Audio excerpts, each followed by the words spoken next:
This is Eldritch Song of Seraphim, and what I'm going to do later on is join a extended daily tournament.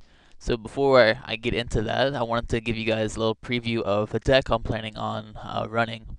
So this is a deck that I saw recently it was featured partially on Star City Games, and then from there I found a few links to other times where the deck has appeared. This version of the deck recently won PTQ Manchester, and so I thought it looked pretty interesting.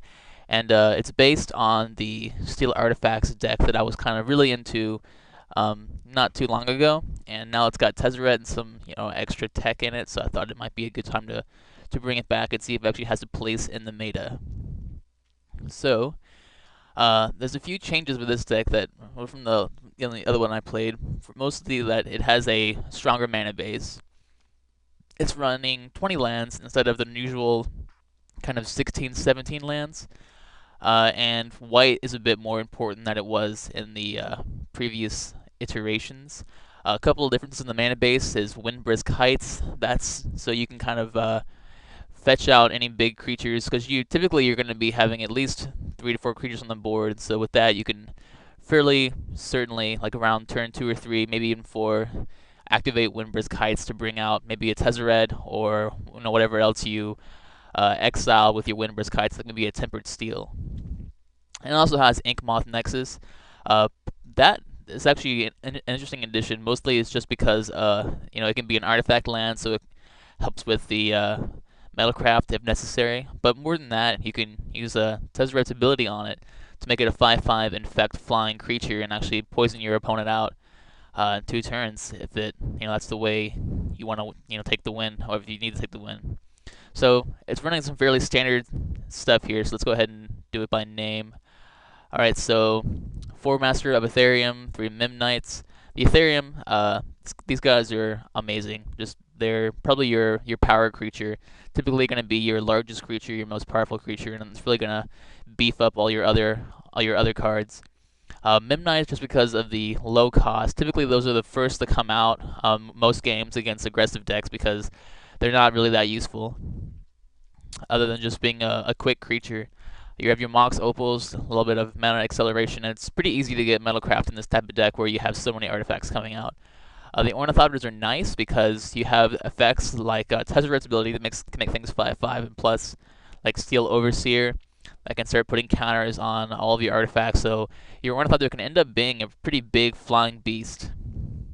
And then Springleaf Drum, it's a cheap artifact, and also it's a mana accelerant that lets you tap a untapped creature and add whatever mana color you need to play things out of your hand. So it's actually a pretty handy card. Only problem with the card obviously is that it needs a creature on the board for it to actually be effective, but that's not too hard to get going.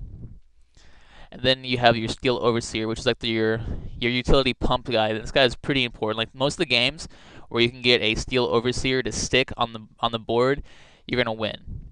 So because of that, he is a really high target. So you don't often get a Steel Overseer actually functioning because people tend to go for him pretty high. All right, and you have Tempered Steel, which is kind of where the deck gets its name. All your artifacts become huge beasts, and they pound face. Also a very big target. All right, so the most exciting addition to the deck, though, is Tezzeret here. So what's cool about Tezzeret is obviously he's got make any artifact a 5/5 creature. But more than that, you have the ability to kind of skim through your deck using his first ability. And because you have such a high concentration of artifacts, generally you can find at least 2 to 3 targets whenever you do that, which is a nice way to get through your deck if you're running low on playables, which is a problem with this deck because it can be explosive. Cards can just fly out of your hand, but because of that, you really don't want to be in like a top deck mode with this type of deck, especially if your opponent has lots of removal. And then you have Thoughtseize. This is the more like controller suite that's coming up next. All right, so what this is, you Thoughtseize, your ability to make them discard cards. So part of that is just making kind of hand disruption, and that's really what Tidehollow Scholar does as well. The idea just being, look at your opponent's hands, take out their action cards, make sure they can't play anything that could kill your creatures or interfere with your game plan. So those are what those 2 cards are for.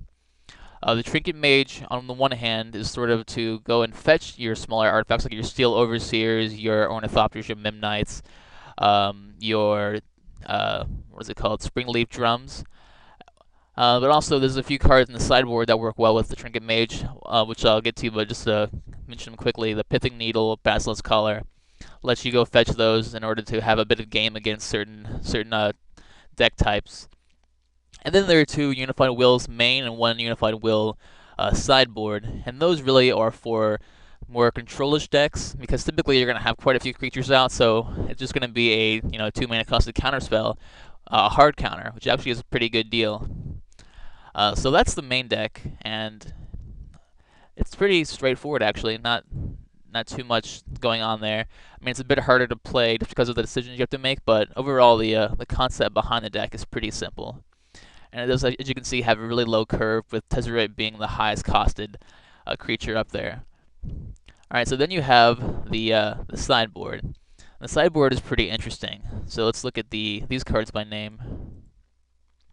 Alright, so you have two Basilisk Collars, and what these do is they come in against Vengevines. I haven't actually had a chance to side these in yet because I wasn't sure what they were for, but now I know that they're for Vengevines to come in and help you deal with those guys, so you just can block with your 1/1s, your tiny creatures, what have you, and just kill those Vengevines and keep doing that over and over again, I suppose. There's also Core Firewall, which obviously for any decks that have kind of red in them, where this would be a pretty solid card. There are some aggressive red decks in Extended, so this is kind of a good sideboard option to have against them. Linvala. Linvala is mainly for Naya, but it also comes in against Elves.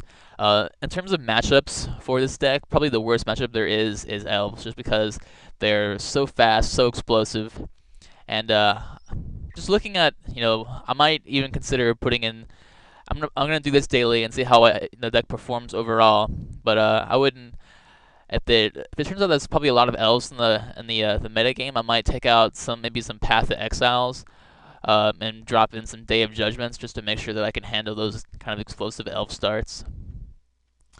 There's also Pithing Needles. Those come in against really, I guess, all kinds of things, but mainly the Pithing Needles come in against like Quasali Pride Mages, Cunning Spark Mage, Swords, and Manlands are what the Pithing Needle comes in for. So yeah, against us, as you can see, like a Kasali Pride Mage would just be terrible. I played a couple of practice games yesterday where they had a Sun Titan with, Kasali Pride Mage, and just kept recurring that over and over again and killing everything I added in the field. So you can see how Pithing Needle is a pretty strong card in this matchup. Unified Will, like I said, against those controlish decks where they don't have that many creatures and they have lots of big spells that you don't want them to get on the field. This card actually is a really interesting sideboard option, so I'm not precisely sure about this one, but it seems like it should be good. This is mainly for like Naya and Elves. The key ability is the -1/-1. Obviously, that's just sort of a master removal for like Birds of Paradise, Noble Hierarchs, small like mana elves, things like that. So, and it is instant speed, and it does make your creatures beefier. So, overall, I think it's a pretty solid card, and I like its inclusion in the deck. And it is cheap. It's in our colors, so that is a pretty good sideboard option. Alright, so that's the deck, and this is what I'm going to be taking in to the extended daily event today. And so I will see you guys in the matches. Alright, so here we are in round 1. And we're going to get this thing started as soon as my opponent decides whether or not he wants to go first. Alright, so he decided to play first. Alright, looking at my hand here, I think this is okay. I'm still a bit new to this deck, but it looks like it should be a decent hand. All I need is a black source really to make this a perfect hand. Alright, so he's playing fairies probably.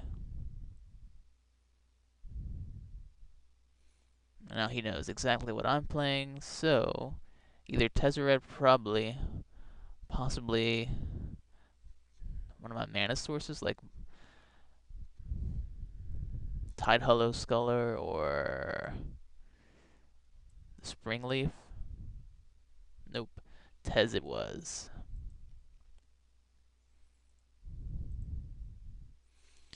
Alright, so wind risk heights. I think here I'd rather just play Springleaf Drum and Mox Opal. The way hopefully if I draw another artifact, I can play Tide Hollow Sculler turn 2.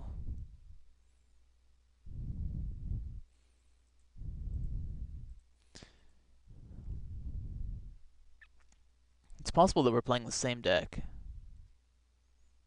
Okay, well, I would have preferred pretty much any artifact except for that one. Alright, well, let's just make this a creature, and then let's add a white and a black source to play Tide Hollow Sculler. And let's see what he's playing.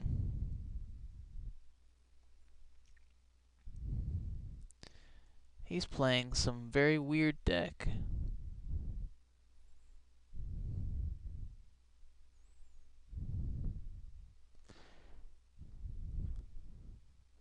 Alright, well, I feel like I should take his Path to Exile.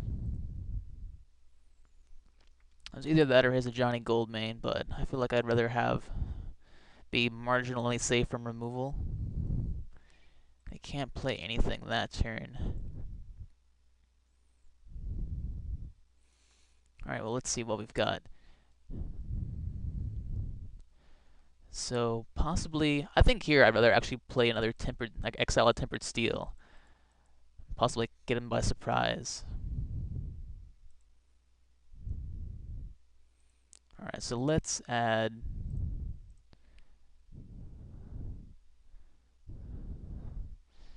some mana here for a Tempered Steel and swing in for 4.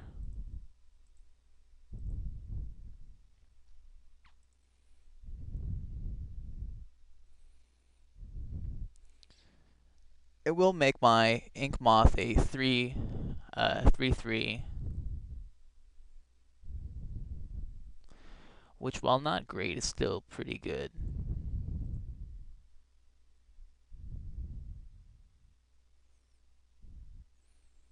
Alright, so let's see what else we've got hiding in the deck.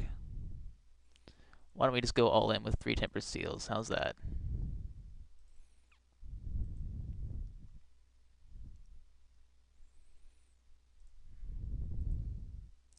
Alright, so let's go ahead and attack again. See if he blocks. He did not. Seems to me like his game plan here will be to play a Johnny this turn, and then give his creatures +1/+1 tokens on counters on them, that is, and attack in possibly with Vigilance for 6. Then again, I could be wrong.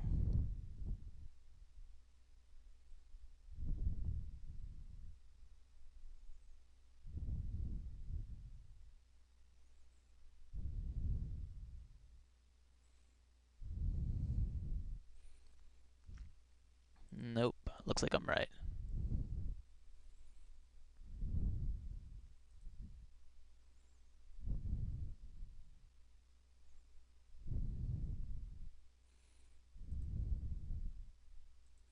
But he decided not to attack, which I find not strange, but interesting.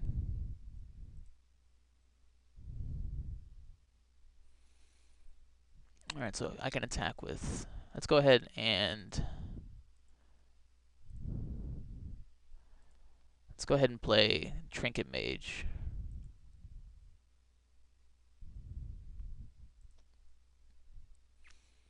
And...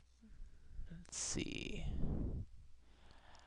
And bring out an Ornithopter.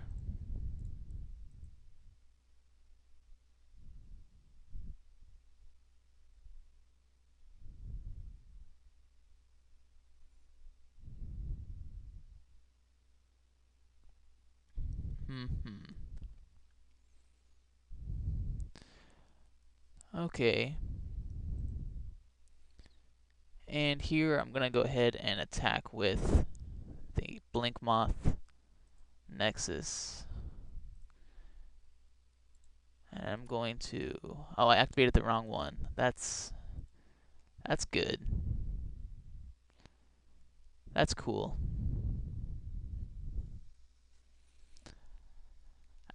I thought for sure that it had put the other one on top instead of in the back.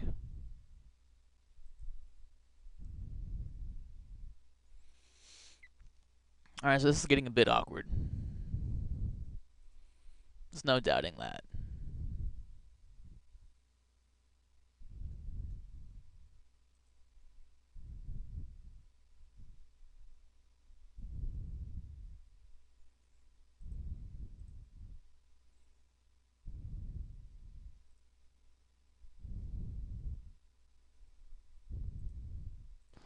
Alright, so let's just kill that.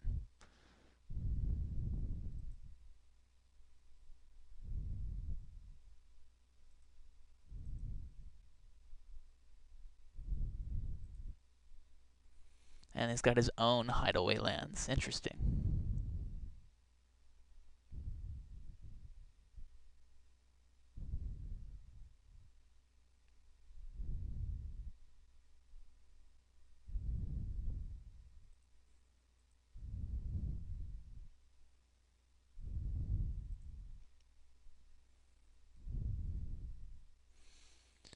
Alright, well let's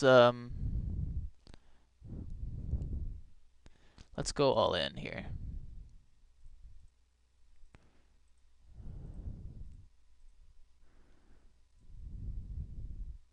And see what he does.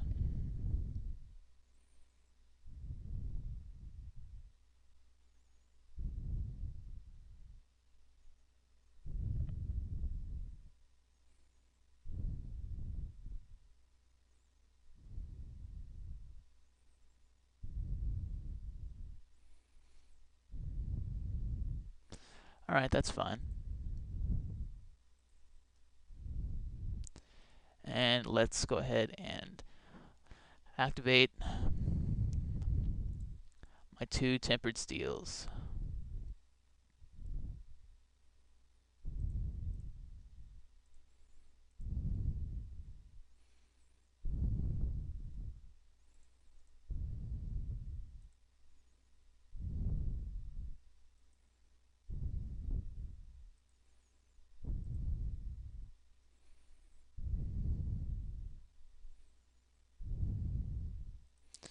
Alright.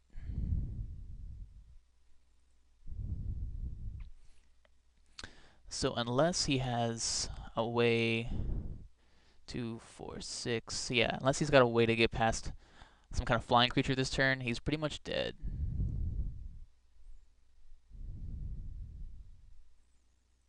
Alright, well that counts.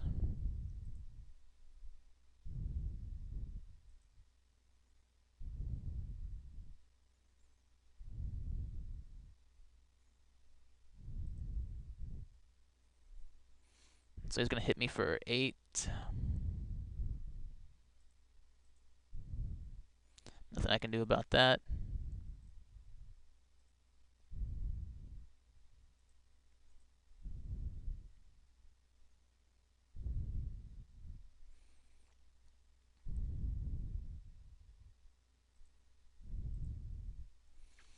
Alright, so let's take a look at this. So, one thing I can do is attack him with the Ornithopter.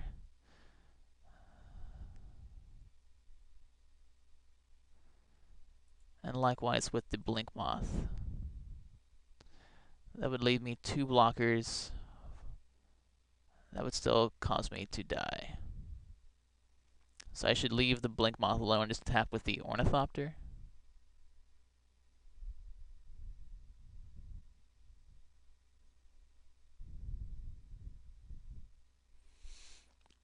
I think that's fine.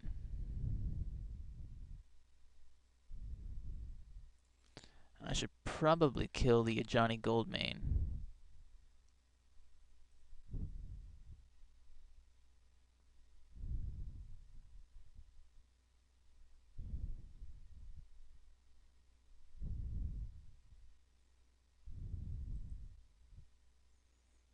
Alright, so he's gonna block with the Cloud Goat. At least I assume he will. Lose that creature.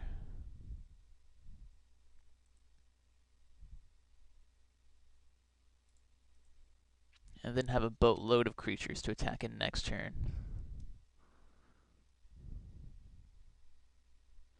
I think he's got me this game.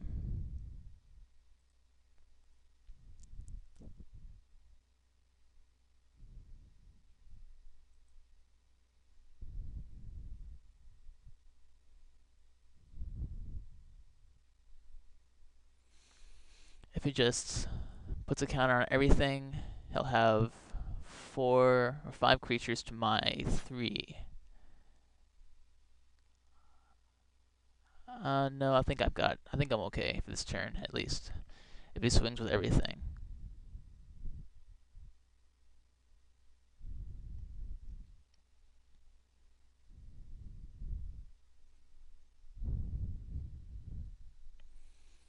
I think I'll survive.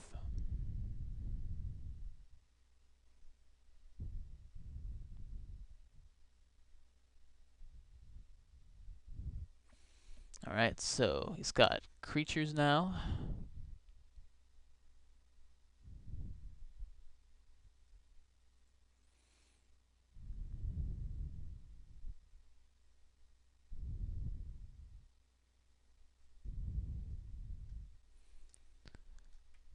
Alright. So let's first of all activate the Ink Moth Urn, or Nexus, that is. And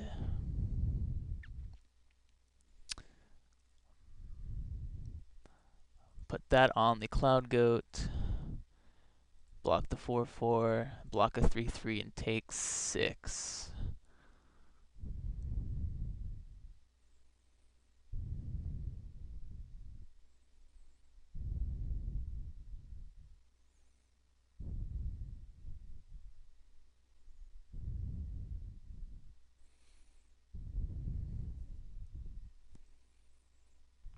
And let's see what happens. Alright, so he conceded that one. Alright, so that was a close game. That was really close. The guy is playing a really strange deck. Not sure exactly what that is. Alright, but it seems to me that several options that we want to put in. I think Unified Will's probably out. Zealous Persecution, I like that. That can go in. Possibly. See, I don't think Trinket Mage. No. Instead of that, possibly a couple Path to Exiles. The reason I took out Trinket Mage, Unified Will, really, because he seems to have a lot of creatures, so that's not a guaranteed counter anymore. Trinket Mage, just because we don't really need to fetch any of our utility. And, let's see, possibly Path to Exile for those Cloud Goat Rangers. Alright.